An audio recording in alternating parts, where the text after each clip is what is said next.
because you've said you're a fan of the show as well. Well, I'm a fan just because I thought the show was really beautifully done. I'm not a fan that kind of would travel anywhere to see myself, that's for sure. Uh, I have a hard enough time watching myself on screen as it is, but, yeah, I just think it was a brilliant show. Had you been a fan prior to the show? You came on in season 2, late in season 2. I had never seen the show. I also a scaredy cat when it comes to any kind of, like, scary horror, anything. I've done a lot of it, but I can't watch it. As you guys know, it's so different when you're on the set and there are hundreds of people around and you're stabbing somebody or you're killing or you're being stabbed. And it's different from actually being in a dark room or by yourself or even with people. And so I didn't know the show. And when we got to Vancouver, which is where they were still shooting the show in Vancouver then, um, they sent over some tapes. I thought, this is what we're doing. And it just was so well done and so fabulous that I had read the script obviously when I auditioned. And so I was really excited to do something that sounded and seemed so fun. That was a fun episode. It's a real hoot. And that whole crew and I think it was the first time that Kim Manners directed an episode. And he was amazing. I would actually go and hang out and watch them shoot other scenes because it was just so fun. They were so great. Yeah. That's crazy. What is it like to have such popularity from that one guest role? As you mentioned, you were at X-Fest. Um, I'm a, I must say that it took me a while to get back to you because I'm rather shy about that stuff. I don't feel like I don't know why anybody would want to talk to Mimi. I know why they might want to talk to Mrs. Paddock, but I don't know why they actually want to talk to me. I get a little shy about it. So going to that fest was fascinating. And I realized that the fans are they're really cool. I mean, they really are. I learned so much about the show from them. I can't even begin to tell you.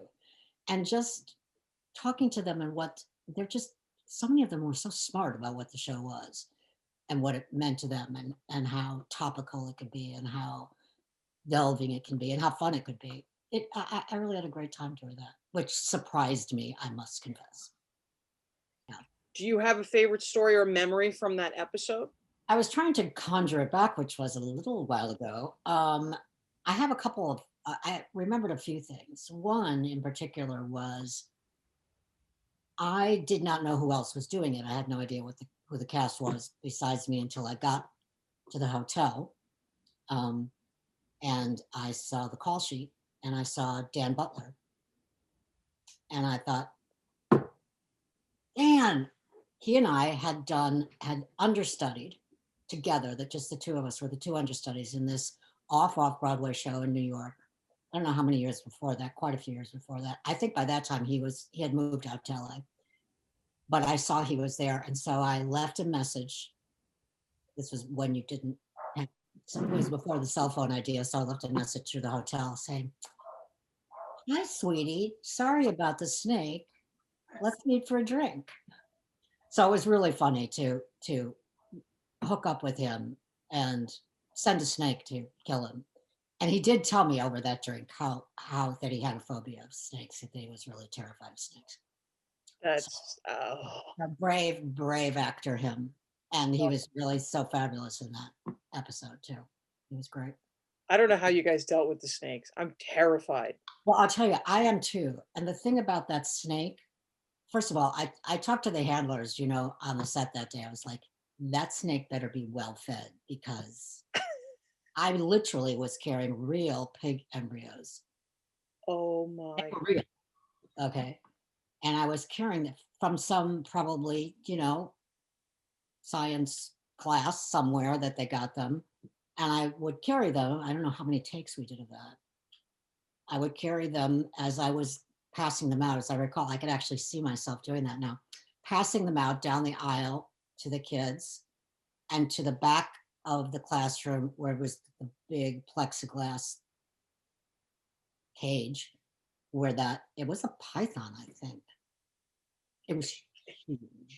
I was in a second, every time I would open it to throw a pig embryo in, the first few times it didn't move much. But after it started to realize what was coming when I did that, it started to, every time I would do it, it would get a little higher. It's like, okay, we're done. We're done here. I'm not, which I didn't do that. Obviously, we got it in the amount of takes we needed to get it. But I was like, and the only reason I could do it, that snake was huge and it was exceptionally, the markings, the patterns on it were exceptionally beautiful. And so I was trying to just relate to it as, I don't know, an art object instead of a snake that could actually come up and take my hand with the pig embryo and take the whole thing. I don't know if they use the same one with the shot with Dan, but I know that had to be, I could throw a pig embryo in a plexiglass cage. Would I have been able to sit there and have it wrap around me? I don't think so. I mean, I do a lot for my art, but I don't know about that one. But he was a brave guy. Yeah, how do you train a snake not to choke the person? Make it look like you're choking the person, but then not. Yeah. And that thing, it was so huge that it covered a good part of his body. I mean, it wrapped around a good part of his. Oh, Yeah. It was. The other thing that I remember are the snake contact. They put contact lenses in my eyes. That's right. You can see the very narrow slit, and I couldn't see once they put those in. So they had to literally lead me down the hallway of the school to the room we were shooting that in, with those contacts in. But they looked pretty fabulous on the screen, I have to say. Did you shoot in a school or did you shoot on a soundstage? We shot in a school. Oh, you did? Yeah, it was kind of a flashback walking into. I mean, any school kind of has that school vibe. Exactly. That we all either had a great time in, or were terrified in, or bullied in, or one of those things in. And it's just the whole smell, the whole thing. Why do you think the X-Files remains so relevant today to people who grew up with it, like us, to new generations? What is it about the show that you think resonates with people? I think it's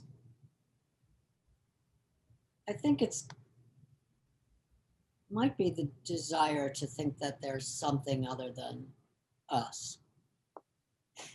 That we all kind of would like there to be something maybe smarter, maybe stronger, maybe more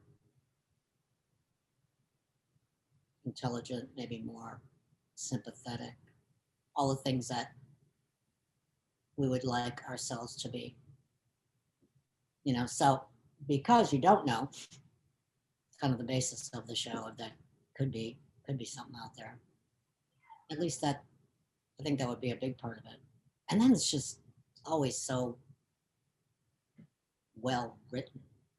I mean, they're just always interesting, the whole concept. And, it had a lot to do with the lead actors, I think, just their acting ability, their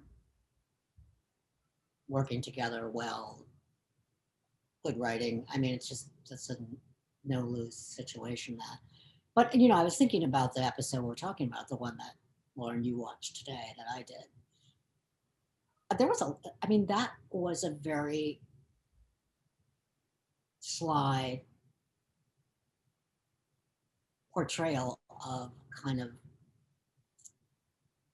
the possible hypocrisy of religion, people who, profess to it, but only profess what they want to, parts that they want to believe, and kind of ignore the rest makes it a little easy. I think that was part of what made that episode pretty potent, and I think that the X-Files did that a lot, kind of delved into areas with that you ought to stop and think about it. And they had that judgment on it as well. I mean, it was not like they weren't saying this is bullshit, which I loved about it, you know. I mean, what I loved about the episode we did, which I think was the fact that it did have a lot of humor, and it had a lot of dark about the whole possibility of abuse and repressed memories. And I mean, it took a lot of turns, that episode, you know. Really did. But that show was never afraid to go to those places. I think that's what made it exciting. You're starting to talk about, like, why do you think that episode stood out so much? I mean, it was so, X-Files started, you thought it was going to be about aliens, and now all of a sudden the show turns into this witchcraft and religion and whatnot. Why do you think this episode stands out as such a fan favorite? I don't know the answer to that.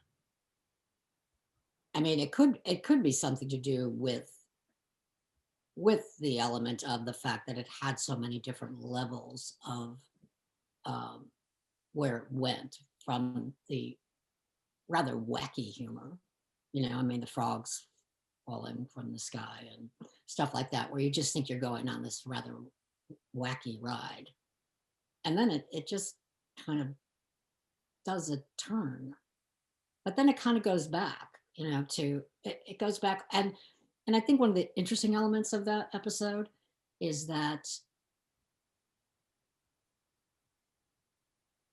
I get away, and they didn't really control that, you know. Those Mulder and Scully, they didn't control that episode. And not that they were always in control, obviously, but they didn't, you know, they didn't win that one, which I always also thought was fascinating. But you know, when you play the dark angel or Satan or Beelzebub or whoever you want to call it, or just a really interesting teacher, you get to do, you know, you're the one with the control. And I loved the whole ending of the, you know, it's been nice working with you, Right. which I understand later was kind of the two writers of that episode. That was their last episode. They left to do another show. I think they came back later and worked on the X-Files later on in the run of that show, but it was our last show, so it was kind of an inside bye to the crew, I think. If you could say something to the fans, what would it be? Keep that X-File fanning going. That's what I have to say.